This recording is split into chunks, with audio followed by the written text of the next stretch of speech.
Hello, എല്ലാവർക്കും പുതിയൊരു വീഡിയോയിലേക്ക് സ്വാഗതം. പ്രകാശ സംശ്ലേഷണം. സസ്യങ്ങൾ സൗരോർജ്ജത്തിൻ്റെ സാന്നിധ്യത്തിൽ കാർബൺ ഡൈ ഓക്സൈഡിനെ സ്വീകരിച്ച് ഹരിതകത്തിൻ്റെ സഹായത്തോടെ ജലവും പോഷകങ്ങളും ഉപയോഗിച്ച് ആഹാരം നിർമ്മിക്കുന്ന പ്രക്രിയയാണ് ഫോട്ടോസിന്തസിസ്, പ്രകാശ സംശ്ലേഷണം. ഒന്നുകൂടെ വായിക്കാം. സസ്യങ്ങൾ സൗരോർജ്ജത്തിൻ്റെ സാന്നിധ്യത്തിൽ കാർബൺ ഡൈ ഓക്സൈഡിനെ സ്വീകരിച്ച് ഹരിതകത്തിൻ്റെ സഹായത്തോടെ ജലവും പോഷകങ്ങളും ഉപയോഗിച്ച് ആഹാരം നിർമ്മിക്കുന്ന പ്രക്രിയയാണ് പ്രകാശ സംശ്ലേഷണം.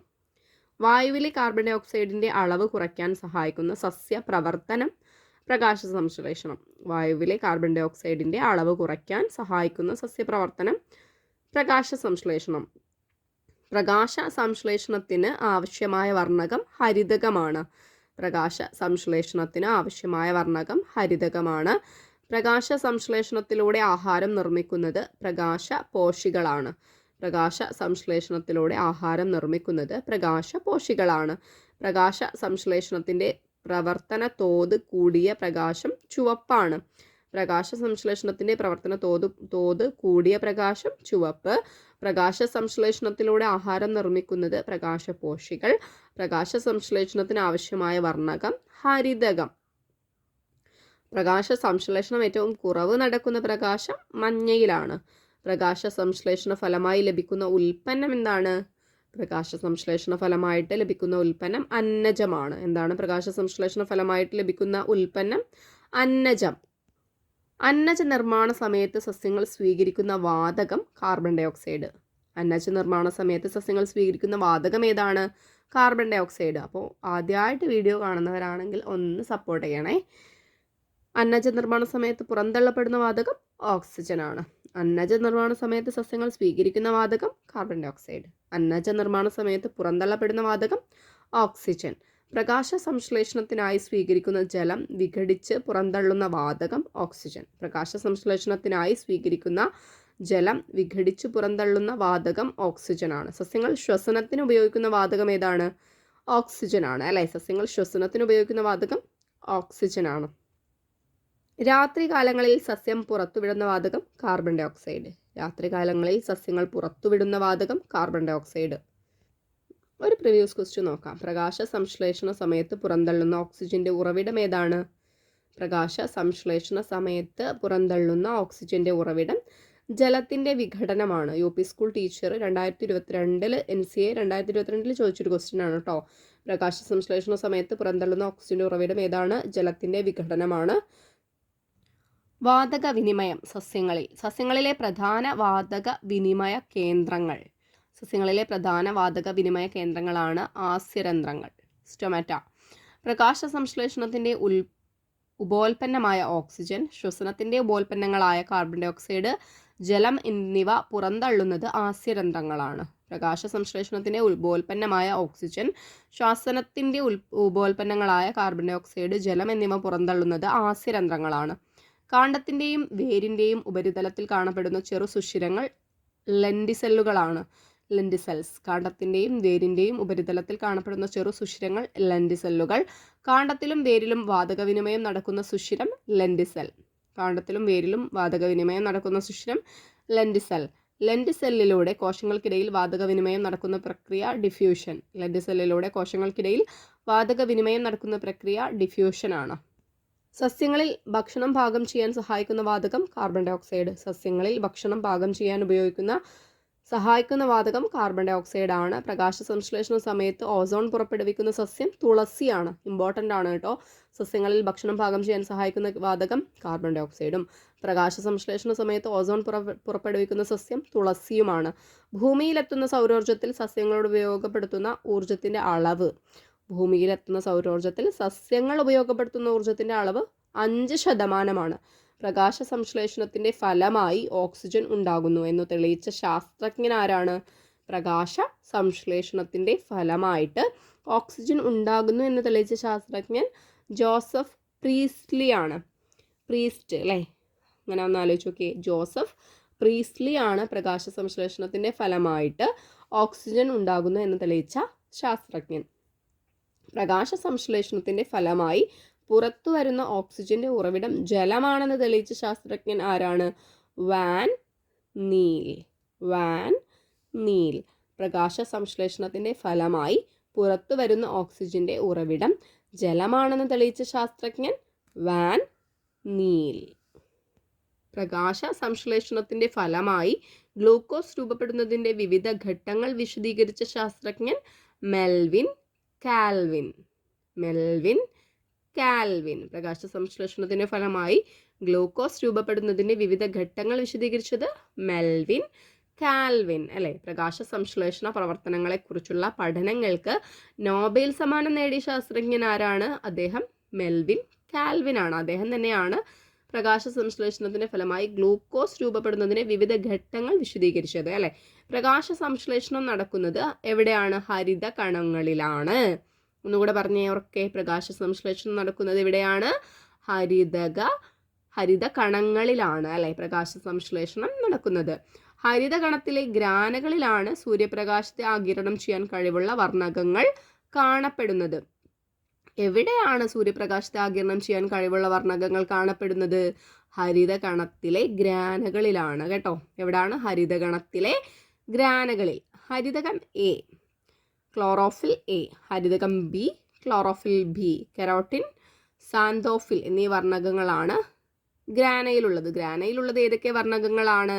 ഹരിതകം എ, ഹരിതകം ബി, കെരോട്ടിൻ, സാന്തോഫിൽ. ഈ വർണ്ണങ്ങൾക്കെല്ലാം പ്രകാശത്തെ ആഗിരണം ചെയ്യാൻ കഴിവുണ്ട്. ഹരിതകം എക്ക് മാത്രമേ പ്രകാശ സംശ്ലേഷണത്തിൽ നേരിട്ട് പങ്കെടുക്കാൻ കഴിയൂ. ഏത് ഗണത്തിന് മാത്രമാണ് പ്രകാശ സംശ്ലേഷണത്തിൽ നേരിട്ട് പങ്കെടുക്കാൻ കഴിയുക? ഹരിതകം എക്ക് മാത്രം. മറ്റു വർണ്ണകങ്ങൾ പ്രകാശത്തെ ആഗിരണം ചെയ്ത് ഹരിതകം എയിലേക്ക് കൈമാറുകയാണ് ചെയ്യുന്നത്. അപ്പോൾ ഒരു മീഡിയേറ്റേഴ്സ് ആയിട്ടാണ് മറ്റു വർണ്ണകങ്ങൾ എന്താവുന്നത്? നിൽക്കുന്നത് അല്ലേ. മറ്റു വർണ്ണങ്ങളുടെ പണി എന്താണ്? അവർ പ്രകാശത്തെ ആഗിരണം ചെയ്ത് ഹരിതകം എയിലേക്ക് എന്താക്കുന്നു? കൈമാറുക ചെയ്യുന്നത് അല്ലേ. അതിനാൽ ഇവയെ സഹായക വർണ്ണങ്ങൾ, ആക്സസറി പിഗ്മെന്റ്സ് എന്ന് വിളിക്കുന്നു. അപ്പോൾ ആക്സസറി പിഗ്മെന്റ്സ് എന്നറിയപ്പെടുന്ന വർണ്ണകങ്ങൾ ഏതൊക്കെയാണെന്ന് ചോദിച്ചാൽ നമുക്ക് എന്ത് പറയാം? ഏതാണ് പറഞ്ഞേ? ഹരിതകം ബി, കെരോട്ടിൻ, സാന്തോഫിൽ. ഇവയാണ് എന്ത്? ആക്സസറി പിഗ്മെന്റ്സ് എന്ന് വിളിക്കുന്നത് കേട്ടോ. ഏതൊക്കെയാണ്? ഹരിതകം ബി, കെരോട്ടിൻ, സാന്തോഫിൽ. മനസ്സിലായല്ലോ. ഹരിതകണത്തിൻ്റെ ഘടന. ഇരട്ട പാളികളുള്ള സ്ഥലമുണ്ട്, സ്ട്രോമ. ഹരിതകണത്തിലെ ദ്രാവക ഭാഗമാണ് സ്ട്രോമ. കണ്ടില്ല അടയാളപ്പെടുത്തിയത്? ഗ്രാന, സ്ഥരസഞ്ചികളുടെ അടുക്കാണ് ഗ്രാന എന്ന് പറയുന്നത്. അടുക്കായിട്ട് വെച്ചുള്ള സ്ഥരസഞ്ചികളാണ് ഗ്രാന. ഹരിതകണത്തിലെ ദ്രാവക ഭാഗം സ്ട്രോമയാണ്. ഇരട്ട പാളികളുള്ള സ്ഥലം കാണിച്ചിട്ടുണ്ട് അല്ലേ. അപ്പോൾ അന്നജം സസ്യങ്ങളിൽ സംഭരിക്കപ്പെടുന്ന രൂപങ്ങൾ നോക്കാം. കിഴങ്ങുവർഗ്ഗങ്ങളിൽ അന്നജമാണ്.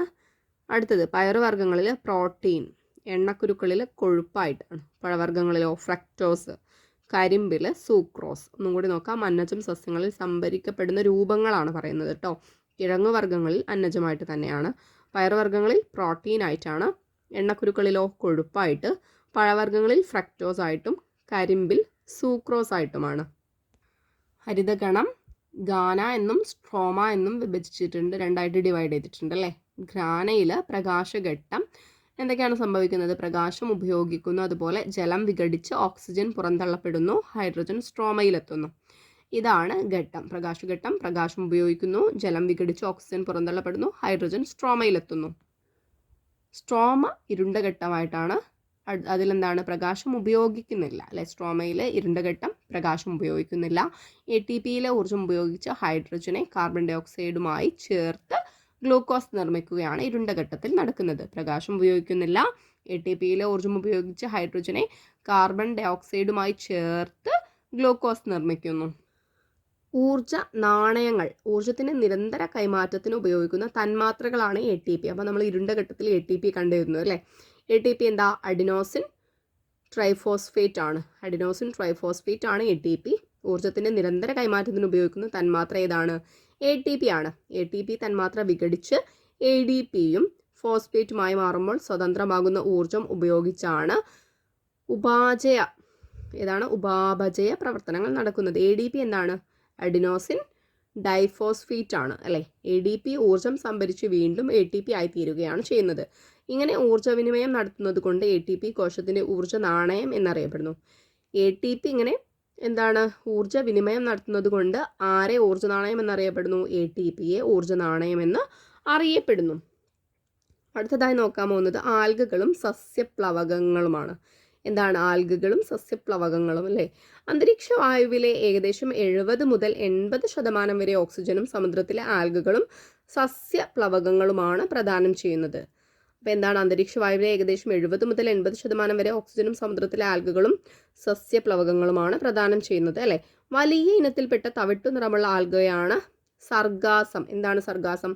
വലിയ ഇനത്തിൽപ്പെട്ട തവിട്ടു നിറമുള്ള ആൽഗയാണ് സർഗാസം. സമുദ്രജലത്തിനു മുകളിൽ സ്വതന്ത്രമായി പൊങ്ങിക്കിടക്കുകയും പ്രകാശ സംശ്ലേഷണത്തിൽ ഏർപ്പെടുകയും ചെയ്യുന്ന സൂക്ഷ്മജീവികളാണ് സസ്യപ്ലവകങ്ങൾ. സമുദ്രജലത്തിനു മുകളിൽ സ്വതന്ത്രമായി പൊങ്ങിക്കിടക്കുകയും പ്രകാശ സംശ്ലേഷണത്തിൽ ഏർപ്പെടുകയും ചെയ്യുന്ന സൂക്ഷ്മജീവികൾ ആരാണ്? സസ്യപ്ലവകങ്ങൾ. ഡെസ്മിഡുകളും ഗോൾഡൻ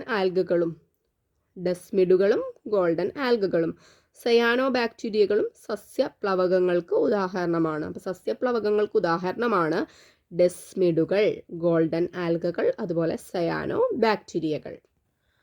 രാസസംശ്ലേഷണം, നേരത്തെ പ്രകാശ സംശ്ലേഷണമാണല്ലേ പറഞ്ഞത്. ഇവിടെ എന്താണ്? കെമോസിന്തസിസ്, രാസസംശ്ലേഷണം. കരയിലും കടലിലുമുള്ള സൾഫർ ബാക്ടീരിയ രാസസംയുക്തങ്ങളെ വിഘടിച്ചാണ് ഊർജ്ജം ഉൽപ്പാദിപ്പിക്കുന്നത്. ഈ പ്രക്രിയയാണ് രാസസംശ്ലേഷണം. ഒന്നുകൂടെ വായിക്കാം. കരയിലും കടലിലുമുള്ള സൾഫർ ബാക്ടീരിയ സംയുക്തങ്ങളെ വിഘടിപ്പിച്ചാണ് ഊർജ്ജം ഉൽപ്പാദിപ്പിക്കുന്നത്. ഇതാണ് രാസസംശ്ലേഷണം. SSCRT ക്വസ്റ്റ്യൻ ബോൾ ഉണ്ട് ഇവിടെ കൊടുത്തിട്ടുണ്ട്. കുറച്ച് ക്വസ്റ്റ്യൻ കൊടുത്തിട്ടുണ്ട്. പ്രകാശ സംശ്ലേഷണവുമായി ബന്ധപ്പെട്ട് നൽകിയ പ്രസ്താവനകൾ വിലയിരുത്തി ചുവടെ നൽകിയ പ്രസ്താവനകളിൽ നിന്നും യോജിച്ചത് തെരഞ്ഞെടുത്തെഴുതുക. കൊടുത്തത് പ്രകാശഘട്ടം നടക്കുന്നത് സ്ട്രോമയിലാണ്.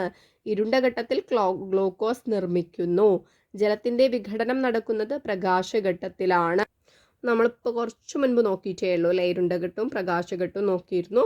ഇരുണ്ടഘട്ടത്തിൽ പ്രകാശം ഉപയോഗിക്കുന്നു എന്നും ഇരുണ്ടഘട്ടത്തിൽ പ്രകാശം ഉപയോഗിക്കുന്നില്ല എന്നും പ്രകാശഘട്ടത്തിൽ പ്രകാശം ഉപയോഗിക്കുന്നു എന്നുമാണ് നമ്മൾ പറഞ്ഞത്. അപ്പോൾ പ്രകാശഘട്ടം നടക്കുന്നത് സ്ട്രോമയിലാണ്. അത് തെറ്റല്ലേ? പ്രകാശഘട്ടം നടക്കുന്നത് ഗ്രാനയിലാണ് അല്ലേ. അപ്പോൾ ഒന്നാമത്തെ തെറ്റ്. ഇനി ഇരുണ്ടഘട്ടത്തിൽ ഗ്ലൂക്കോസ് നിർമ്മിക്കുന്നു എന്നാണ് പറയുന്നത്. ഇരുണ്ടഘട്ടത്തിൽ ഗ്ലൂക്കോസ് നിർമ്മിക്കുന്നില്ലേ? നിർമ്മിക്കുന്നുണ്ട്. അപ്പോൾ അത് ശരിയാണ്. അപ്പോൾ ബി ശരിയാണ് അല്ലേ. ഇനി ജലത്തിൻ്റെ വിഘടനം നടക്കുന്നത് പ്രകാശഘട്ടത്തിലാണ്. അത് തീർച്ചയായിട്ടും ശരിയാണ്. ജലത്തിൻ്റെ വിഘടനം നടക്കുന്നത് പ്രകാശഘട്ടത്തിലാണ്. അപ്പോൾ ആൻസർ ഏതാണ് വരുന്നത്? ബിയും സിയും ശരിയാണ് അല്ലേ. അപ്പോൾ ഓപ്ഷൻ ബി, ബി, സി ആണ് ശരിയായിട്ടുള്ള ഉത്തരം. താഴെ കൊടുത്തിട്ടുള്ളവയിൽ സഹായക വർണ്ണമല്ലാത്തത് ഏത് എന്നാണ്. സഹായക വർണ്ണകമല്ലാത്തത് ഹരിതകം എ കൊടുത്തിട്ടുണ്ട്, ഹരിതകം ബി കൊടുത്തിട്ടുണ്ട്, സാന്തോഫിൽ കൊടുത്തിട്ടുണ്ട്, കരോട്ടിൻ കൊടുത്തിട്ടുണ്ട്. ഏതാണ് സഹായക വർണ്ണകമല്ലാത്തത്? തീർച്ചയായിട്ടും ഹരിതകം എ ആണ്. മറ്റ് 3 എണ്ണം എന്താണ്? സഹായക വർണ്ണകമാണ്. പാദബന്ധം മനസ്സിലാക്കി വിട്ട ഭാഗം പൂരിപ്പിക്കുക. ഗ്രാന പ്രകാശഘട്ടമാണ്. അപ്പോൾ ഇരുണ്ട ഘട്ടത്തിൻ്റെ ഇതാണ് അല്ലേ, നേരെയാണ് ഡാഷ് കൊടുത്തിട്ടുള്ളത്. ഏതാണ് ആൻസർ? സ്ട്രോമ. ഗ്രാന പ്രകാശഘട്ടവും സ്ട്രോമ ഇരുണ്ട ഘട്ടവുമാണ്. അപ്പോൾ ഇന്നത്തെ ഈ ഒരു ക്ലാസ് ഇത്ര തന്നെ ഉള്ളൂ. നിങ്ങൾക്ക് ഈ ഒരു ക്ലാസ് യൂസ്ഫുൾ ആണെന്നുണ്ടെങ്കിൽ വീഡിയോ സബ്സ്ക്രൈബ് ചെയ്യാനും ഈ ഒരു ചാനൽ സബ്സ്ക്രൈബ് ചെയ്യാനും വീഡിയോ ലൈക്ക് ചെയ്യാനും ഷെയർ ചെയ്യാനും കമൻറ്റ് ചെയ്യാനും മറക്കരുത്. Thank you for watching.